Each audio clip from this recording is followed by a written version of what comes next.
What's happening, YouTube? What's up? What's up?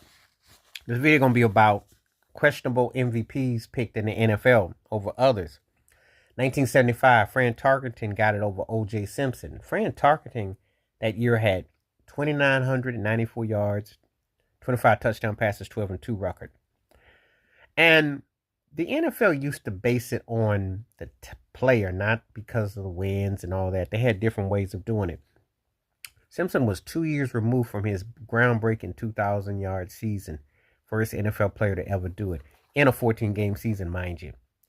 Now, you can actually make the case that 75 was even better than 73.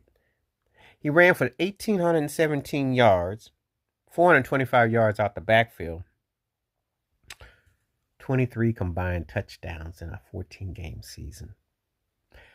Whenever I have football discussions about the greatest running backs, he's in my top 5 ever. Anywhere from 1 to 3 as far as I'm concerned, because he was a groundbreaker. I mean, if you look at the stats, he is still prominent in some books right to this day. So, it all depends on how people, if they can't separate what they want to separate, that's on them. But to talk about we talking about his career, he's as great as anybody that's ever played. I can make strong cases for him. And this backs it up. Fran Tarkenton, though, became quite the personality from the New York Giants to Minnesota Vikings. He lost all the Super Bowls and because of his size. And he was actually like a precursor to Doug Flutie and then to Russell Wilson. Size and stamina, how he, created. He was known as the mad scrambler. Well, back then, they didn't give you the time of day. Your line was only going to give you so much time. They were coming to squash you.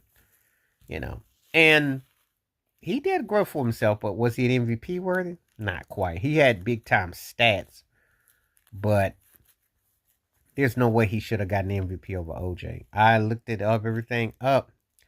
It was far tougher for a dominant running back. They had loosened up the rules a bit.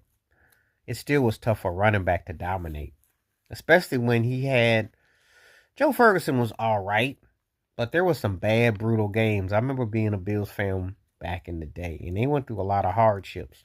I caught them post OJ, late 70s, early 80s.